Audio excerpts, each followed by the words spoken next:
நீங்கள் வாழ்நாளில் ஒருமுறையாவது பார்க்க வேண்டிய 15 இடங்கள். 1. ஆஸ்திரேலியா, புத்தாண்டு வானவேடிக்கை. 2. ஜப்பான், செரி பிளாசம், வசந்த காலம். 3. பிரெஞ்சு ரிவியரா, கோடைக்கால விடுமுறை. 4.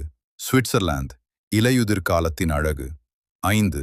பின்லாந்து, பனிக்காலத்தின் இரவு நேரங்கள். 6. Croatia, the eye of the earth.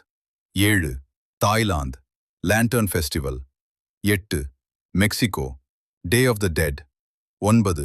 Indonesia, mount புரோமோவில் சூரிய உதயம். 10. நியூயார்க் நகரம், சூரிய அஸ்தமனம். 11. பஹாமாஸ், இளஞ்சிவப்பு மணல் கடற்கரை. 12. நெதர்லாந்து, டியூலிப் மலர் தோட்டங்கள். 13. எகிப்து, கிசாவின் மகா பிரமிடு. 14. சஹாரா பாலைவனம், சபாரி சாகச பயணம். 15. ஜோர்டான், பெட்ராவின் ரோஸ் சிட்டி. உலகம் ஒரு புத்தகம். பயணம் செய்யாதவர்கள் அதில் ஒரு பக்கத்தை மட்டுமே படிக்கிறார்கள்.